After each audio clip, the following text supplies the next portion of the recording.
20. janvārī Latvija atzīmēja barikāžu atceres dienu.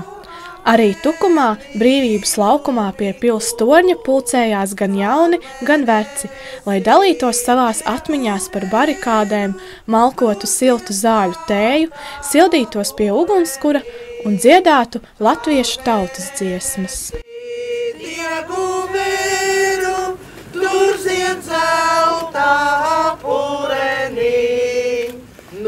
Akmeņa luku plēsu nevar galā izdabūt.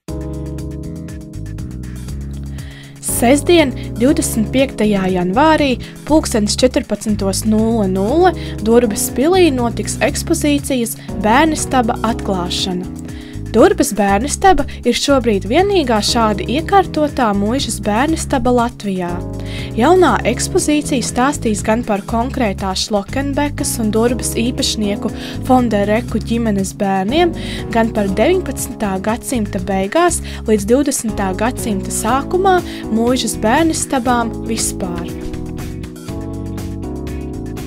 26.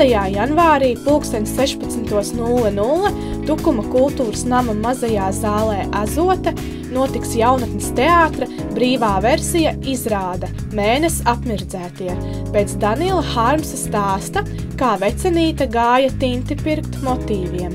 Režisors inscenētājs Ilgonis Škāns. Biļetes cena €2,20.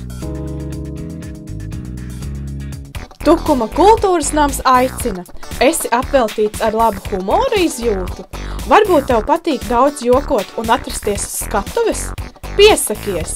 Izveido savu oriģinālo pieteikumu, atsūti to uz kājasgaisā@inbox.lv un tev tiks nosūtīta informācija, kā rīkoties tālāk. Kļūsti par vienu no humora vakara Kājām gaisā dalībnieku.